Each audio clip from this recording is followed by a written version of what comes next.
लगा था जैसे अभी एक ब्लास्ट होगा और मेरा दिल निकलकर हैरी के हाथ में जा गिरेगा। Control Anaya, control yourself. मैं आंखें बंद किए खुद को समझा रही थी। वो मुझसे लंच अकेले नहीं खाया जाता, सो यहाँ चला आया। अगर तुम दोनों को परेशान किया हो तो आई एम सॉरी। अरे ऐसी परेशानी की तो अनाया रब जी से रोज दुआ मांगती है। हैरी ने हैरानी से मेरी तरफ देखा और पूछा, क्या? मैंने जूली को आंखें दिखाई और हैरी से बोली, अरे ये तो कुछ भी बकवास करती रहती है, जानते तो हो तुम इसे। एक बार उसने साक्षी की तरफ देखा। वो अब भी टीम के लड़कों के साथ हंसी मजाक कर रही थी।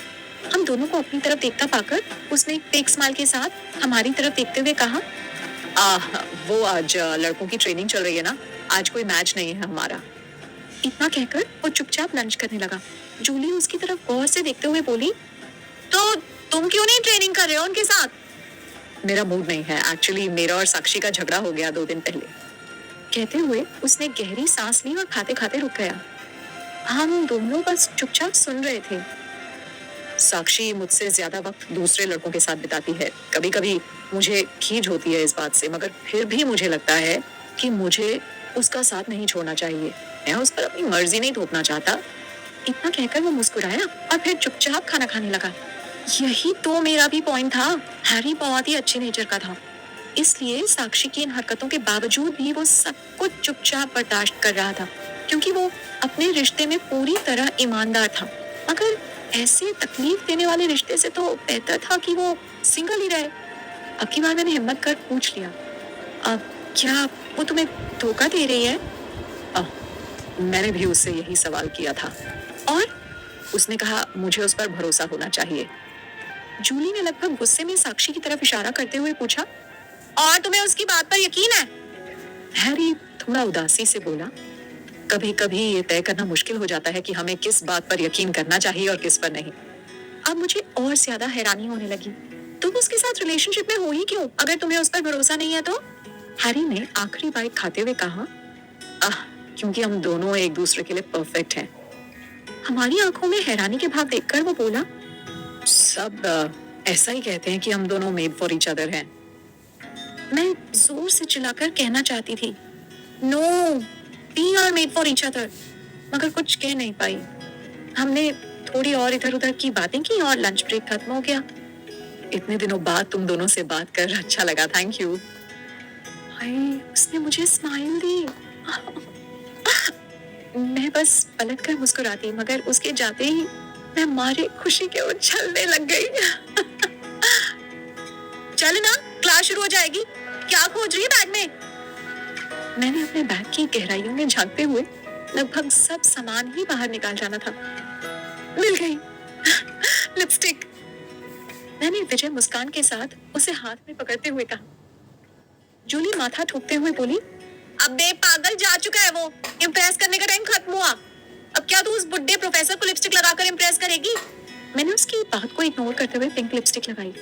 क्या पता हैरी वापस आकर फिर से मुझसे बात कर ले।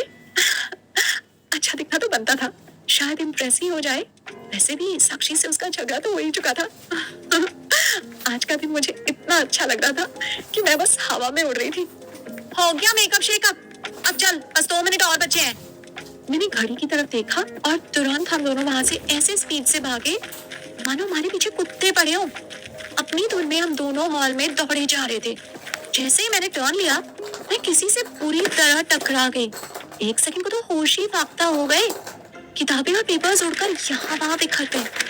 आउच! मैं अपना सिर पकड़कर जमीन पर पड़ी थी। जूली मेरे ठीक पीछे थी। तभी अचानक एक जानी पहचानी सी आवाज मेरे कानों में पड़ी और मेरे कान खड़े हो गए। मिस पारेख, मिस बंसल, आप दोनों यहाँ क्या कर रही हैं? क्लास शुरू हो चुकी है। हद है, तो मैं उस जल्लाद से जा टकराई थी। मैंने फटाफट अपना बिखरा सामान समेटा और गुस्से में उसकी तरफ देखा। मगर जो कुछ भी मुझे दिखा, उसे देखकर मुझे हार्ट अटैक आते आते बचा।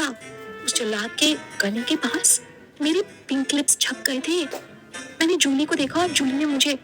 हम दोनों ने आंखों ही आंखों में एक दूसरे को इशारा किया और बिना कोई जवाब दिए सीधा वहां से भाग निकले। पीछे से मुझे उसकी आवाज सुनाई दी, मिस पारेख, आप कुछ भूल रही हैं। मगर मुझे अब पलटकर देखना गवारा नहीं था। जो कुछ भी छूटा हो, मैं मैनेज कर लूंगी उसके बिना। फिलहाल उस जल्लाद से पीछा छुड़ाना ज्यादा जरूरी था।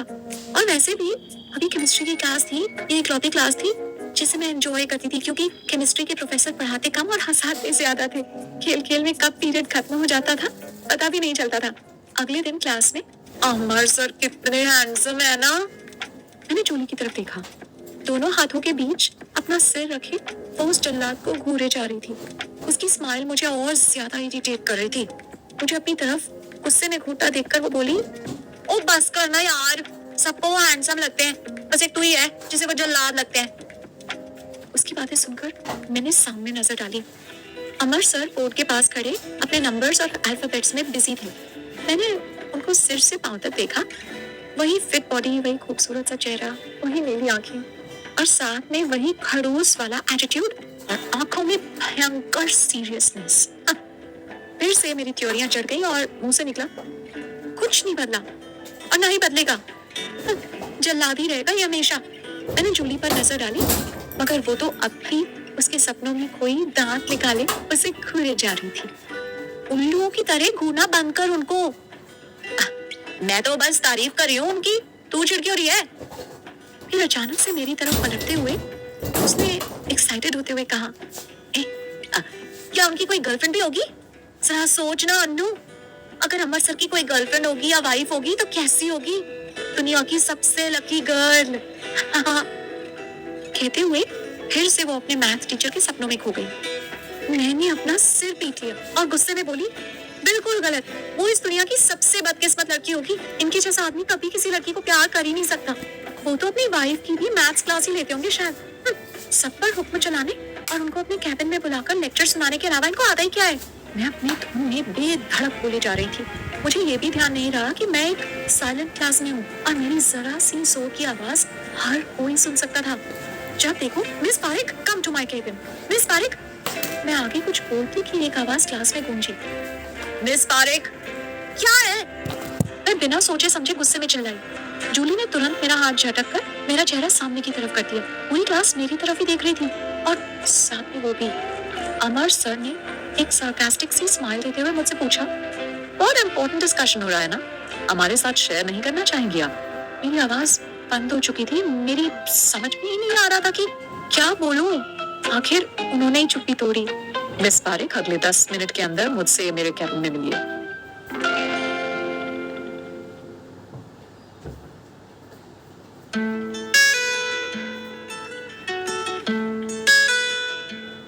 मेरा दिमाग बिल्कुल कुकर की सीटी की तरफ बच गया।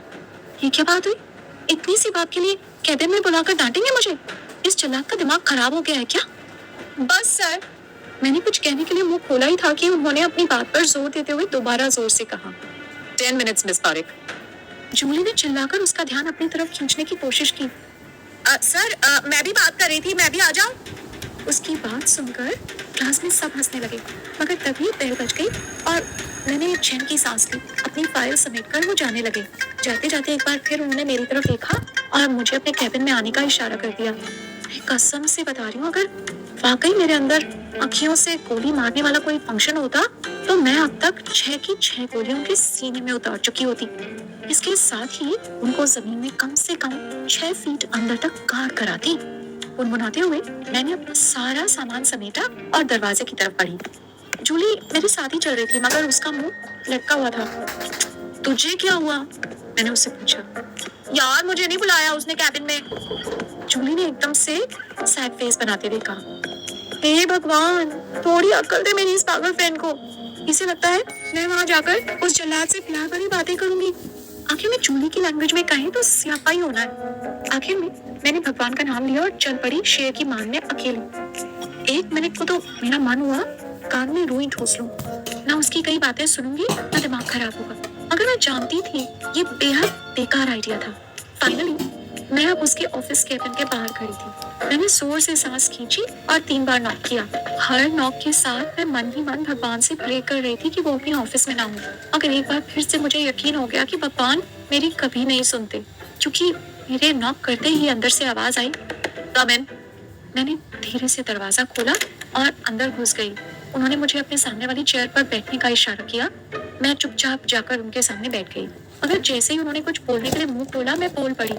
इससे पहले कि आप मुझे फिर से लेक्चर देकर बोर करें, मैं आपको बता दूं कि मैं और जूली वही डिस्कस कर रहे थे जो आप क्लास में पढ़ा रहे थे। मैंने साफ झूठ बोला। और फिर जूली भी तो बात कर रही थी मेरे साथ, आपने उसे क्यों नहीं बुलाया? मगर उन्होंने मेरी किसी बात का जवाब देने में कोई दिलचस्पी नहीं दिखाई और चुपचाप अपने हाथ में पकड़े एक नोटबुक के पन्ने पलटते रहे। उनकी चुप्पी से मैं पूरी तरह इरिटेट हो रही थी। सो उनके डेस्क के कॉर्नर को पकड़कर खड़े होते हुए तेज आवाज में मैंने कहा, मुझे घर जाना है और मैं जा रही हूँ। उन्होंने बिना कुछ कहे अपने हाथ में पकड़ा नोटबुक डेस्क पर मेरी तरफ सरका दिया। ये क्या? मगर उस नोटबुक को देखते हुए मेरा सारा गुस्सा और झल्लाहट हवा हो चुका था। अब मेरी डायरी आपके पास? कल हॉल में आप मुझसे टकराई थी मिस पारिक। मेरी नजर सीधा उनके गले के पास गई जहाँ मेरा लिपस्टिक छप गया था। उन्होंने एक बार मेरी तरफ देखा और दूसरी पल हाथ से गले को ऐसे रगड़ा मानो अब तक वो मार्क मिटा नहीं हो और वो उसे मिटाने की कोशिश कर रहे हो। अचानक मेरी सोच को एक झटका सा लगा। वो मेरी डायरी के पन्ने पलट रहे थे। यही नहीं, पूरे एक दिन तक मेरी डायरी उनके पास थी। मैंने हकलाते हुए पूछा, क्या आपने इसे पढ़ा? अमर सर ने बिना मेरी तरफ देखे फाइल्स पर नजर गड़ाए हुए कहा, नहीं, यूं ही उलट पलट कर देख रहा था, मगर पन्ने पलटते हुए एक पन्ना ऐसा दिखा जिसमें मेरा नाम लिखा था। सो उसे पढ़ने से मैं खुद को रोक नहीं पाया। मेरी सांस अटक गई थी। मैं ये सोचकर कि न जाने मैंने उसमें कितनी गालियां लिख रखी होंगी उनके बारे में। फिर भी मैंने हिम्मत कर पूछ ही लिया, ऐसा भी क्या लिखा था मैंने? अब अमर सर ने सिर उठाकर एक तिरछी नजर मुझ पर डाली और खड़े होकर अपने दोनों हाथ डेस्क पर टिकाते हुए मुस्कुराए और लगभग तंज कसने वाले अंदाज में बोले, यही कि जब पहली बार आपने मुझे क्लास में देखा था तो आपको मुझसे पहली नजर वाला प्यार हो गया था। मैं जैसे आसमान से नीचे गिरी। हे भगवान, ये धरती फट जाए और मैं उसमें समा जाऊं। न जाने वो कौन सा मनहूस दिन था जब मैंने इस जल्लाद के बारे में ये सब अपनी डायरी में लिखा और उसका अंजाम आज भुगत रही थी। काश काश कि कल हॉल में जब वो मुझे पीछे से आवाज दे रहे थे तो मैंने इग्नोर नहीं किया होता, ना डायरी इनके हाथ लगती और ना ही मैं इनके सामने इतनी जलील होती। मुझे आज भी अच्छे से याद है जब मैंने पहली बार अमर सर की क्लास अटेंड की थी, तब अपनी डायरी में इस दिन की याद को कैसे सहेजा था। Dear diary, oh my god, तुम बिलीव नहीं करोगी आज क्या हुआ। आज मैं सुपर हॉट और हैंडसम लड़के से कॉलेज में टकराई। इत्तेफाक से वो हमारे मैथ्स प्रोफेसर निकले और पता है डायरी, उनको best teacher of the year का अवार्ड भी मिला है कॉलेज की तरफ से। सबसे बड़ी बात पता है क्या? उन्होंने मेरी तरफ देखा। मुझे तो लग रहा था कि मैं मर ही जाऊंगी खुशी के मारे। उनको देखते ही मुझे उनसे पहली नजर वाला सच्चा प्यार हो गया है, बोले तो ट्रू लव। अब तो बस एक ही तमन्ना है कि मेरी शादी उनसे हो जाए, हमारे छोटे छोटे बेबी हो। एक या दो नहीं, 3 बेबी चाहिए मुझे, बिल्कुल उनके जैसे क्यूट से नीली आंखों वाले। क्या पता जुड़वा ही हो जाए मुझे। ओह माय गॉड डायरी, मैं बता नहीं सकती वो कितने हैंडसम है। क्या मैंने बस हैंडसम का? ना ना, वो तो सुपर हैंडसम है। बट डोंट वरी, मैं बहुत जल्दी उनकी एक पिक्चर तुम में इंसर्ट करूंगी। आई जस्ट होप कि मैं भी उनको खूबसूरत लगूं। वैसे मुझे पता है मैं नहीं हूँ, पर फिर भी आई होप सो। आप मेरी बातें ही सुनती रहोगी या मुझे बेस्ट ऑफ लक भी विश करोगी? आई विश कि ग्रेजुएट होने से पहले मैं बस एक बार उनको कसकर गले से लगा सकूं। तुम्हें क्या लगता है डायरी, अमर सर सिंगल होंगे? With love, Anaya. ये सब याद आने के बाद मेरा मन हो रहा था कि सामने पड़ी उस डेस्क पर अपना सिर पटक पटक कर अपनी जान दे दूं। ये बात आज से 2 साल पहले की थी, जब मैं नई नई इस कॉलेज में आई थी। तब मुझे क्या पता था कि ऊपर से इतना हैंडसम और हॉट दिखने वाला ये बंदा अंदर से कितना खड़ूस होगा। इस पर बार बार मैंने उनको हॉट और हैंडसम, है ना, सुपर हॉट और सुपर हैंडसम की उपाधि दे डाली थी। मैं अपनी ही लिखी बातों से इतनी ज्यादा शर्मिंदा हो रही थी कि मेरा रोने का मन हो रहा था। और मैंने मेरे अंदर जितनी भी हिम्मत बची हुई थी सबको इकट्ठा किया और गंभीर आवाज में बोली, ये सब एक मजाक था सर, जाहिर है 2 साल पहले की बातें हैं ये सब, तब मैं भी बच्ची थी। कहते हुए मैंने उस डायरी को सीने से इस तरह चिपकाकर दोनों हाथों से पकड़ लिया मानो ये मेरे हाथों से छूटी तो और भी न जाने कितने राज उगल देगी। मेरी बात सुनकर अमर सर के चेहरे पर एक मुस्कुराहट आ गई थी। वो वापस अपनी चेयर पर बैठ गए, मगर उनकी नजर अब भी मुझ पर टिकी हुई थी और मुझसे बर्दाश्त ही नहीं हो रहा था। ओके फाइन, क्या मैं जाऊं? मन तो हो रहा है टॉयलेट में बंद होकर खुद को ही फ्लश कर डालूं। ए वेट, क्या मेरी ये बात सर ने सुनी? बिल्कुल सुनी, क्योंकि अब तक तो वो बस मुस्कुरा ही रहे थे, मगर अब उन्होंने ठहाका मारकर हंसना शुरू कर दिया था। इतने सालों में आज पहली बार मैं अपने मैथ टीचर को हंसते हुए देख रही थी, मगर उनकी हंसी से मुझे बिल्कुल खुशी नहीं हो रही थी। ऑलराइट मिस पारेख, आप जा सकती हैं, इससे पहले कि आपके दिमाग में कोई और उल्टे सीधे ख्याल आए। मुझे तो डर है कहीं आप मेरे सामने अपना ट्रू लव कन्फेस ही ना कर डालें। मेरे कान गाल सब लाल हो चुके थे, कुछ तो शर्म के मारे और कुछ गुस्से के कारण, मगर वहां से भागने के अलावा दूसरा कोई रास्ता भी नहीं था। सो अपना सामान उठाकर मैं तेजी से दरवाजे की तरफ बढ़ी। मिस पारेख, मैंने गुस्से में चलते हुए उसकी तरफ मुड़कर देखा। यस सर, आपको जानकर खुशी होगी कि मैं सिंगल हूँ। इतना कहकर वो वापस हंसने लगे। बस बहुत हो गया,